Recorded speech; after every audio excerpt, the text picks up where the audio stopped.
Bismillahirrahmanirrahim.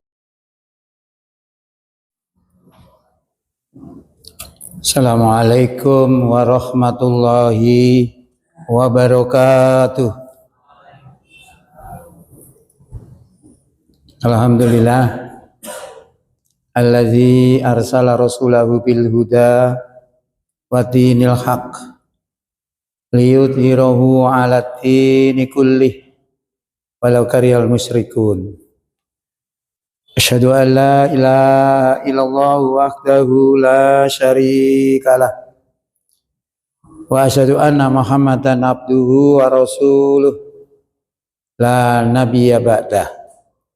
Allahumma sholli wa sallim wa barik ala Muhammad wa ala alihi wa sahbihi wa sallim ajma'in, amma ba'du.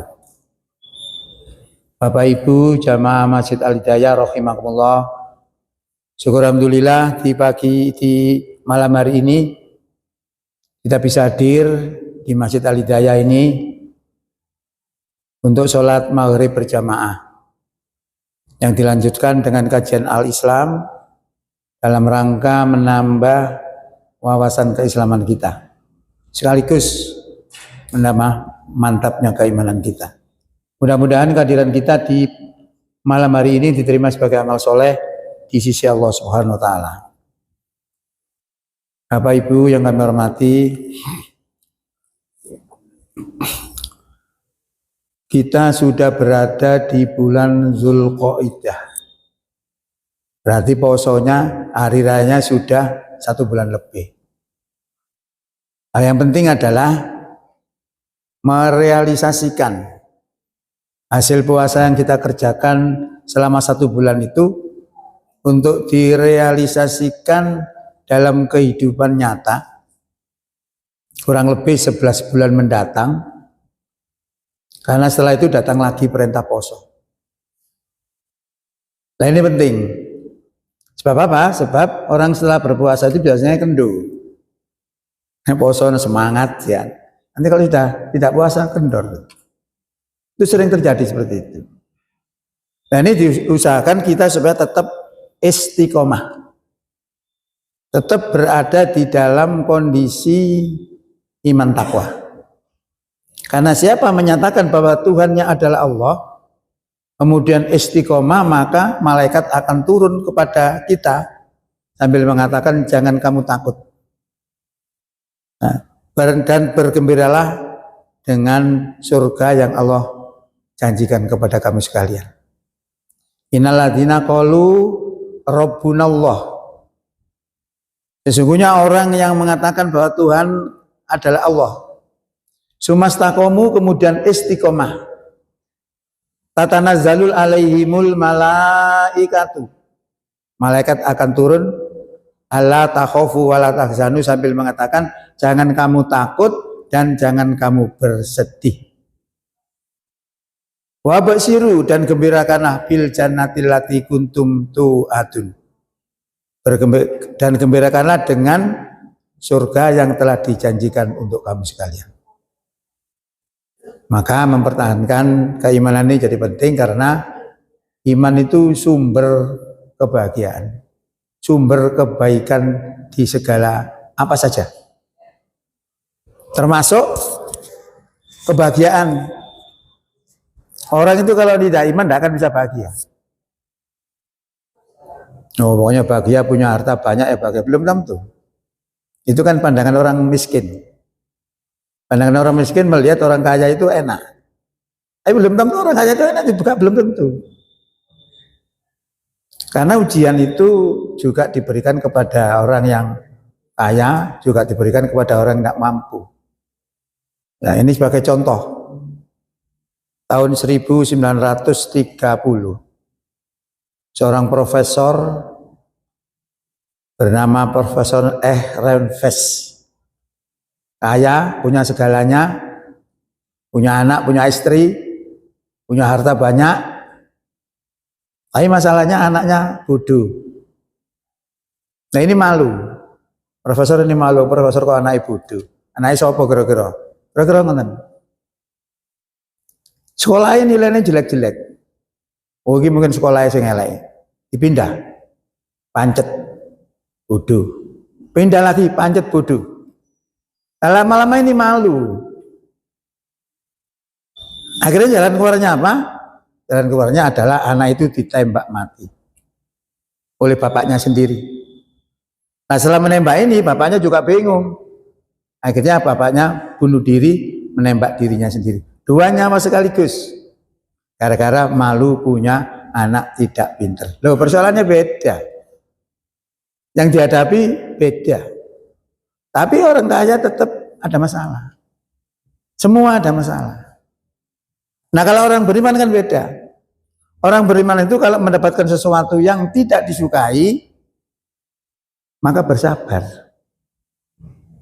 Kalau mendapatkan sesuatu yang baik, dia bersyukur. Lah, yang bisa seperti itu orang beriman.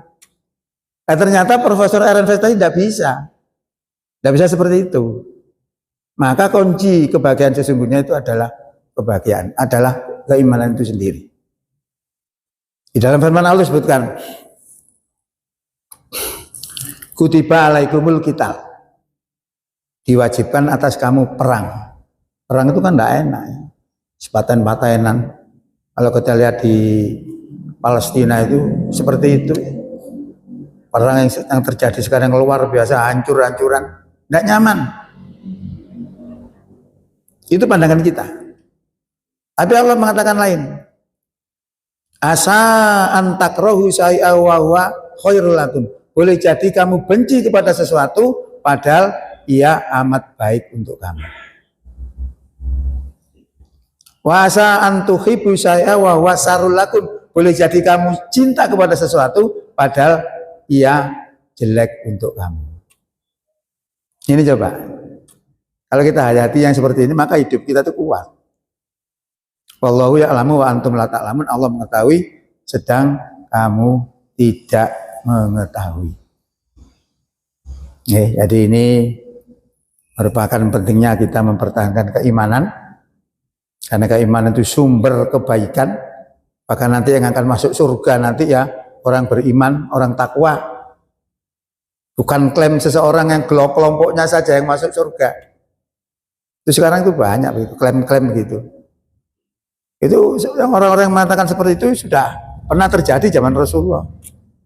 Aku yang paling mlebu swarga mek aku tok. Itu sudah ada. Oleh karena itu materi yang pada hari ini kami sampaikan adalah supaya kita bisa bersemangat berislam dan semangat bermuhammadiyah. Semangat berislam itu karena kita poso kemarin. Semangat bermuhammadiyah karena Muhammadiyah itu didirikan dasarnya Quran. Jadi organisasi Muhammadiyah itu tidak sembarangan. Spiritnya Quran surat 3 ayat 104. Wal takum minkum ummatu yad'una ilal khair wa ya'muruna bil ma'rufi wa yanhauna 'anil munkar wa ulaika humul muflihun. Dan tidaklah ada atau adakanlah segolongan umat yang mengajak kepada kebaikan, menyeru kepada yang ma'ruf dan mencegah kepada yang mungkar. Dan mereka itulah orang-orang yang beruntung. Ini semangatnya. Jadi kalau kita semangat berislam, otomatis semangat dalam bermuhammadiyah. Karena Muhammadiyah itu ingin memurnikan agama. Karena di Jawa ini rata-rata budaya itu kan mengandung klenik. Nah, klenik-klenik ini itu dalam kacamata agama masuk kategori kesyirikan. Maka dimurnikan. Ya, gerakan-gerakan Muhammadiyah ini juga demikian. Karena terlalu cepat orang-orang nggak bisa merespon. Seperti penanggalan global, itu yang sponsor itu Muhammadiyah. Waktu meluruskan arah Ka'bah, 100 tahun lebih yang lalu sudah dimulai. Reaksi orang waktu itu menolak. Sekarang orang baru ribut masalah arah kiblat. Terus kalah kaji 100 tahun yang lalu. Ya, maka disebut Muhammadiyah itu adalah Islamnya adalah gerakannya Islam berkemajuan. Masyaallah muslimin rahimakumullah. Dan lagi pula kita tuh memang perlu bersemangat untuk membela Muhammadiyah. Karena apa?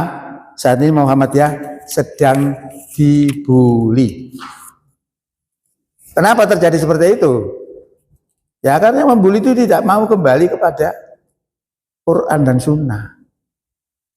Coba kalau kembali kepada Quran dan Sunnah, tidak akan melakukan itu. Seakan-akan kita diperlakukan sebagai musuh. Padahal sesama muslim itu adalah saudara. Sesama beriman adalah saudara.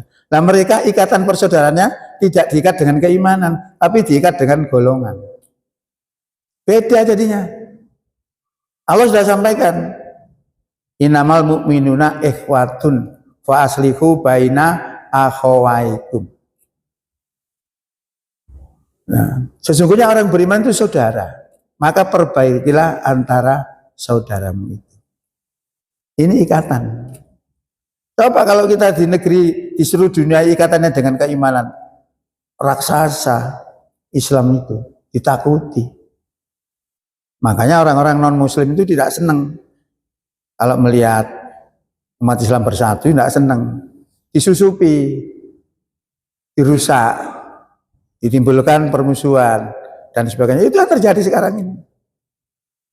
Maka kalau kita kembali kepada Quran Sunnah, selesai. Kan masalahnya nggak mau kembali pada Quran dan Sunnah. Dan masih banyak lagi sebenarnya tuduhan-tuduhan yang sebenarnya menyakitkan, tetapi disikapi oleh Muhammadiyah dengan bijaksana, dengan dewasa, tidak menimbulkan kegaduhan, tapi justru dilaporkan. Tenang akhirnya. Ya. Padahal kalau kita melihat Muhammadiyah itu bukan untuk pribadi. Muhammadiyah itu untuk umat. Waktu di Sumatera terjadi banjir, siapa yang bantu? Muhammadiyah membantu 100 miliar lebih. Itu tidak sulit bagi Muhammadiyah. Masjid sisihkan 2 Jumat untuk membantu Pak Sumatera. Selesai saya Indonesia. 2 minggu ya selesai. Ya. Kemudian juga bagaimana rumah sakitnya menyerap tenaga kerja berapa, sekolahnya puluhan ribu, menyerap tenaga kerja berapa. Artinya apa? Muhammadiyah ini strategis, membantu pemerintah sangat. Ya, makanya orang memusuhi Muhammadiyah itu nggak ngerti sejarah. Sejarahnya NU dan Muhammadiyah itu kan satu guru, tunggal guru. Ibadahnya sama dulu itu. Sekarang kok nggak sama? Kenapa? Karena di Muhammadiyah itu didirikan yang namanya menteri. Nah, dalam negara namanya menteri, kalau di dalam Muhammadiyah namanya majelis. Menteri mengurusi bidang-bidang tertentu, majelis juga mengurusi bidang-bidang tertentu. Namanya aja beda. Lah tahun 1929 Muhammadiyah itu mendirikan namanya Majelis Tarjih. Ya, Majelis Tarjih ini majelis yang membidangi masalah-masalah fikih. Ditetapkan di situ dasar yang digunakan adalah hadis yang sahih.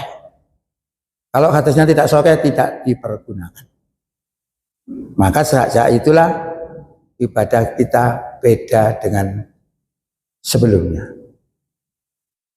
Ini adalah sejarahnya seperti itu. Maka kita harus mengerti seperti itu. Jadi kalau ada orang membuli, paling tidak kita bisa menjelaskan. Terutama misalnya terkait dengan masalah menyiarkan hari raya atau poso. Saat durunge pemerintah menyiarkan, maka haram. Oh ini juga luar biasa. Ya, efeknya luar biasa, viral itu. Di negeri kita itu bukan negeri agama. Negeri kita itu negeri yang mayoritas muslim. Nah, masalah penentuan hari raya atau poso itu adalah wilayah ijtihad. Nah, ada tuduhan Muhammadiyah kok gak patuh sampai ulil amri. Lah ulil amri itu siapa? Ayatnya begini, wa atiullaha wa atiur rasula wa ulil amri minkum. Disuruh taat kepada Allah, disuruh taat kepada Rasul, dan disuruh taat kepada ulil amri. Nah, orang-orang mengatakan ulil amri itu pemerintah. Ya sebenarnya nggak salah. Tapi ayat itu belum selesai. Dipotong di situ. Ayatnya kelanjutnya apa? Fa in tanazzatum fi syai'in farudduhu ilallahi wa rasuli in kuntum tu'minuna billahi wal yaumil akhir. Dzalika khairu wa ahsanu ta'wila. Jika kamu berlainan pendapat, maka kembalikanlah perlainan pendapat itu kepada Allah dan Rasulnya, dari Quran dan Sunnah. Kalau memang kamu beriman kepada Allah dan hari kiamat, yang demikian itu adalah lebih baik akibatnya. Nah kalau sekarang pemerintah kita, kalau ada masalah begitu kembalinya kemana? Tidak kepada Quran dan Sunnah, tetapi kembali kepada UUD 45. Berarti pemerintah itu bukan ulil amri, tapi pemerintah. Nah pemerintah itu juga punya kapasitas untuk ditaati, tapi hal-hal yang tidak menyangkut dengan masalah yang bertentangan dengan agama. Ya, masalahnya nanti kalau pemerintahnya kafir gimana? Yang menolak agama. Banyak pemerintah seperti itu. Nah, ini pengertian ulil amri. Nah, kenapa di Muhammadiyah selalu beda dengan yang lain? Khususnya beda dengan pemerintah. Masalahnya begini. Masalahnya itu ketika Rasulullah memerintahkan nek poso utawa riyaya kudu ndelok bulan sing disebut ruqyah. Nah, muncul berarti sudah masuk poso atau hari raya. Itu zamannya Nabi. Di Indonesia belum ada umat Islam, di dunia belum ada umat Islam, yang ada cuma di Jazirah Arab saja. Nah, di Jazirah Arab itu kalau di sana sudah masuk bulan, di Indonesia belum tentu. Kadang-kadang ya muncul, kadang-kadang ya belum. Kadang-kadang muncul duluan. Nah ini jadi beda. Nah perbedaan ini akan berpengaruh ketika tanggal 9. 9 Dzulhijjah itu jamaah haji wajib wukuf di Arafah.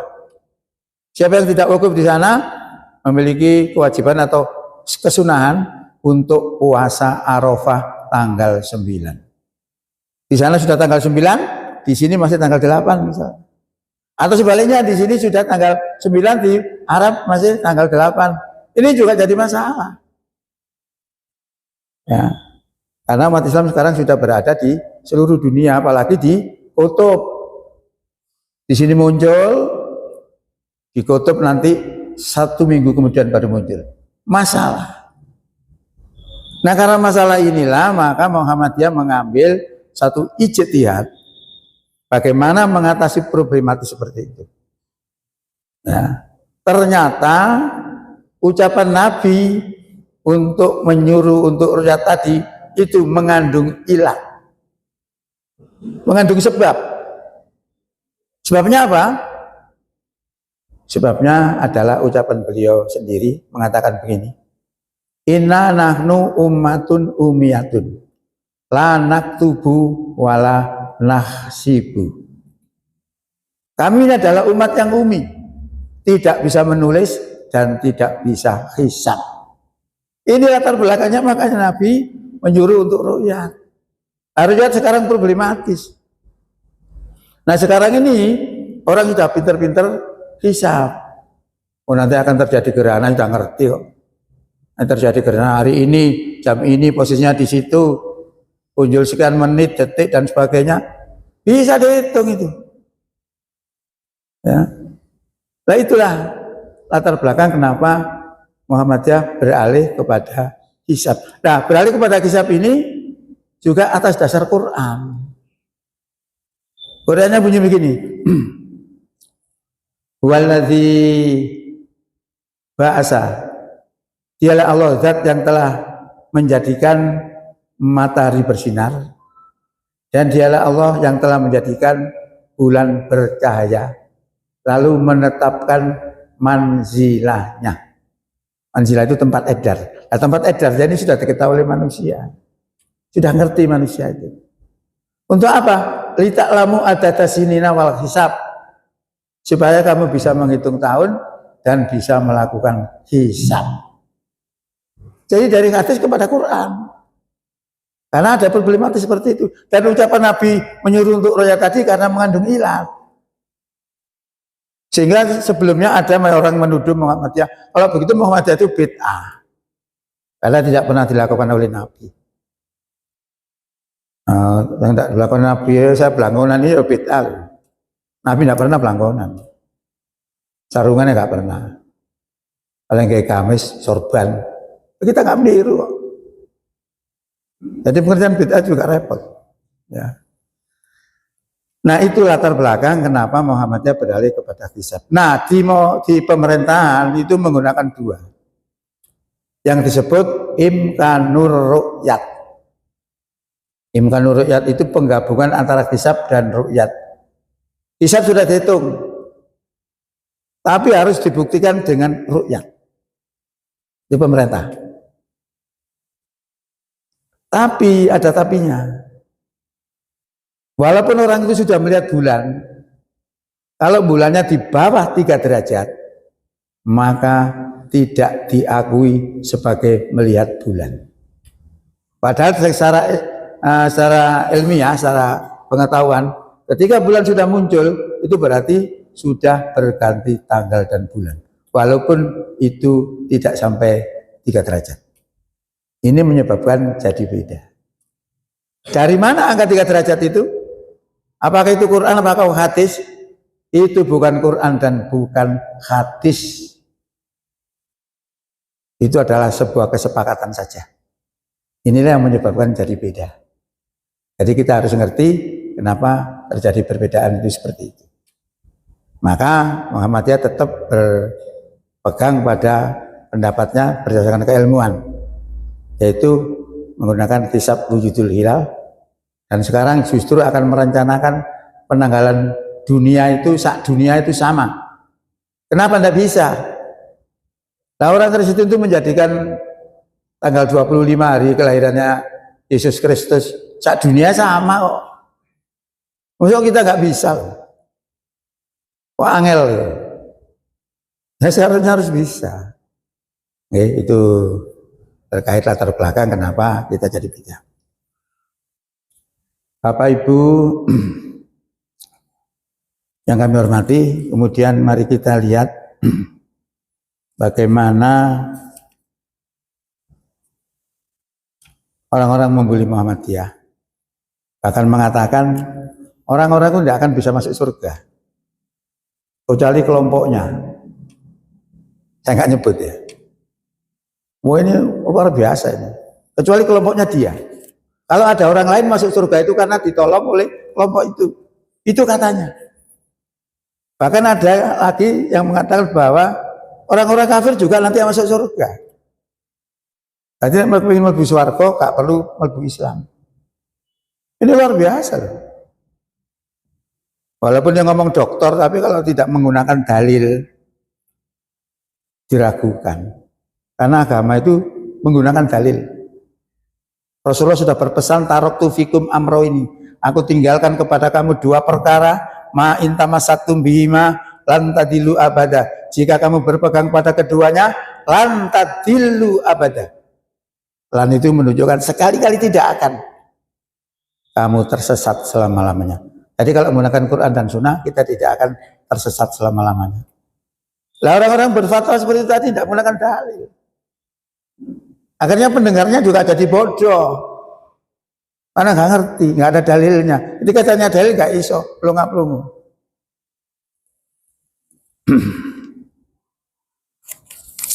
Nah, ucapan-ucapan seperti itu zamannya Nabi sudah ada. Bisa penjelengan lihat dalam Quran surat Al-Baqarah ayat 111. Ini kan. Wa qalu la yadkhulul jannah illa man kana hudan aw nasara. Dheweke kabeh padha ngucap. La yadkhulul jannah ora bakal mlebu swarga ila mangkana hudan au nasara kejaba wong Yahudi utawa Nasrani. Oh, ada dulu itu mengklaim gak iso mlebu swarga kabeh kecuali Yahudi Nasrani. Tilka amaniyuhum, itulah angan-angan mereka. Kul dawuh sira Muhammad, tadi Nabi Muhammad diperintahkan untuk mengatakan apa? Tuntutan, buktikan dengan dalil. Kul hatu burhanakum, datangkanlah buktinya. Kalau yang masuk surga itu hanya kamu berdua. Tidak bisa mereka. Itu seperti sekarang ini banyak ulama yang berfatwa tidak pakai dalil. Kacau katanya. Ini yang harus diajari oleh Allah. Tanyakan dalilnya. Tidak bisa jawab. In kuntum shodiqin, jika kamu adalah orang yang benar. Jadi zaman Rasulullah juga ada orang ngomong seperti itu. Sama, dituntut oleh Allah supaya menunjukkan dalilnya. Buktinya mana? Kalau kamu mengklaim paling masuk surga sendiri. Tidak benar. Nah ini perlu kita tangkis gitu. Nah yang benar gimana? Bala, tidak seperti itu. Man aslama wajhahu lillah, barang siapa menyerahkan dirinya kepada Allah, taat kepada Allah, patuh kepada Allah, wa huwa muhsinun, sedang dia dalam keadaan berbuat baik, menyerahkan diri kepada Allah, terserah Allah, perintahkan apa dituruti, melarang apa dituruti. Falahu, maka kaduwe wong kang berserah diri kaya ngono mau, ajruhu ganjarane inda rabbihi, ada di sisi Tuhannya. Wala khaufun alaihim, tidak ada kekhawatiran atas mereka, walahum yahzanun, dan tidaklah mereka itu bersedih hati. Jadi anggapan seperti itu tadi, klaim seperti itu tidak benar. Nah ini kalau dibiarkan akan mempengaruhi. Nah ini saya sampaikan ini supaya kita bisa memahami, tak goyang gitu. Nah begitu ya. Nah kemudian wadan-wadanan. Wadan-wadanan ini sudah ada juga dulu itu. Sekarang misalnya si kelompok A madani B, B madani A, dan seterusnya dan seterusnya. Itu sudah terjadi zaman Rasulullah juga. Disebutkan ayat berikutnya begini. Wa qalatil yahudu, ngucaplah wong Yahudi, laisatin nasoro, wong Nasrani iku gak berpegang visai sesuatu pun, dalam beragama tidak berpegang apa-apa. Dibalas sebagai orang Nasrani. Balasannya kan. Wa qalatin nasoro, dan berkatalah orang Nasrani, laisatil yahudu ala sai, oh Yahudi itu gak berpegang sesuatu pun dalam beragama. Lewatan wadanan. Saya ini sama. Ya memang sejarah itu selalu terulang ya. Cuma bentuknya, waktunya aja yang beda. Gitu. Wahum yatlunal kitabah, sedangkan mereka itu membaca kitab. Loh, pada macam kitab loh, gak mau.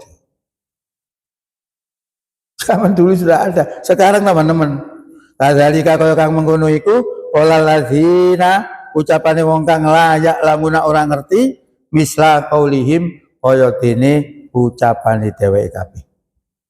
Wallahu, lan Allah yahkumu ngukumi bainahum antara dheweke kabeh yaumul qiyamati, ing dina kiamat, fi makanu fihi yaktalifun, ing dalam apa kang dheweke perselisihkan. Nah ini termasuk jawab orang yang menganggap bahwa gak mlebu swarga kecuali kelompok E. Gak benar. Karena dia tidak membuktikan dalil. Karena yang masuk surga itu dijelaskan oleh Allah siapa? Orang beriman takwa. Innalladzina amanu wa amilus solihati kanat lahum jannatul firdausi nuzula khalidina fiha ayabahuna anha kiwala. Sesungguhnya orang-orang yang beriman dan beramal soleh adalah surga Firdaus tempat tinggalnya. Mereka kekal di dalamnya dan tidak kepingin pindah daripadanya. Ini kejelasan Allah. Yang masuk surga nanti orang beriman, amal soleh, termasuk takwa. Wasari'u ila magfiratim min rabbikum wa jannatin arduha samawati wal ardu uiddat lil muttaqin. Bersegeralah kamu kepada ampunan dari Tuhanmu dan bersegeralah kamu kepada surga, yang surga itu luasnya seluas langit dan bumi, yang disediakan untuk orang yang takwa. Jadi bukan kelompok-kelompok, justru kalau membanggakan kelompok musyrik. Kok keren itu? Ya memang begitu. Allah sudah sampaikan dalam firman-Nya. Wala takunu minal musyrikin. Jangan kamu menjadi orang musyrik. Siapa orang musyrik itu? Minal ladzina farraqu dinahum wa kanu syi'a kullu hizbin bima ladaihim farihun. Orang musyrik di sini disebutkan adalah orang yang memecah belah agama mereka menjadi beberapa bagian dan tiap bagian merasa bangga dengan apa yang ada pada diri mereka. Loh yang enten iki musyrik. Quran, jadi musyrik itu macam-macam bentuknya. Riya aja bisa jatuh menjadi musyrik. Apalagi menyembah selain Allah. Kita bertuhan kepada Allah juga bertuhan kepada selain Allah, musyrik. Jadi tuntutan kita dalam beragama itu tauhid. Lah kalau tauhid itu fitrahnya kita, fitrahnya manusia. Jadi kalau kita sudah selesai poso ini, aslinya Allah itu mengembalikan kita kepada jati diri kita sebagai makhluk yang sesungguhnya, makhluk yang asli, fitrahnya, sifat dasarnya itu tauhid. Disebutkan oleh Allah dalam Quran surat 7 ayat 172. Wa'id akhota, dan ingatlah tatkala Allah mengambil keturunan anak Adam dari tulang sulbi mereka, keturunannya, lalu mempersaksikan kepadanya, lalu Allah berkata, alastu birabbikum, bukankah aku ini Tuhanmu? Qalu bala, kita semua ngomong, betul ya Allah, panjenengan pangeran kula. Syahidna, kula bersahadat. Ini yang disebut syahadat roh, syahadat sebelum kita lahir. Tapi kita lupa. Oh, jangan kan sebelum lahir. Oh, kita lahir aja, siapa yang ingat? Tidak ada yang ingat kalau waktu lahirnya. Kita tahu tanggal sekian-sekian itu kan diberitahu orang tua kita. Tapi bagaimana ketika kita lahir ya lali. Nah ini waktu sebelum lahir kita diingatkan oleh Allah, kita itu makhluk yang tauhid, sudah pernah bersahadat. Kenapa Allah sampaikan itu? Antakulu yaumal qiyamati inna kunna an hadza ghafilin. Kami katakan demikian itu supaya kamu nanti pada hari kiamat tidak mengatakan saya tidak mengerti masalah ini. Tidak ada alasan nanti. Ini menunjukkan bahwa kita itu adalah makhluk yang tauhid. Kemudian juga kita itu makhluk yang fitrahnya beragama. Jadi kalau ada manusia tidak beragama, tidak sesuai fitrah. Nah agamanya ini luar biasa, karena beragama dengan lurus. Fakim wajhaka lidini hanifah. Hadapkan wajahmu ke arah agama secara lurus. Maksudnya beragama dengan lurus itu ya konsekuen. Beragama sing temen gak main-main. Fitratallahi allati fatarana alaiha, itulah fitrah Allah yang Allah telah ciptakan manusia atas fitrah itu. La tabdila li khalqillah, tidak ada perubahan pada fitrah Allah. Dzalika dinul qayyim, itulah agama yang lurus. Walakinna aksarun nasi la ya'lamun. Tetapi kebanyakan manusia tidak mengetahuinya. Ini menunjukkan jati diri kita itu orang hebat, makhluk hebat. Ya. Hadirin rahimakumullah. Kemudian mari kita lihat indikator kita sebagai orang yang beriman itu kayak apa. Ini juga penting, banyak sekali indikator di dalam Al-Quran terkait dengan iman takwa kita. Ini perlu kita lihat supaya kita itu nanti kalau gak cocok, dicocokkan dengan itu. Di dalam firman-Nya disebutkan orang bertakwa itu alladzina yunfikuna fisarra wadharra wal kadhiminal ghaidha wal afina anin nas wallahu yuhibbul muhsinin.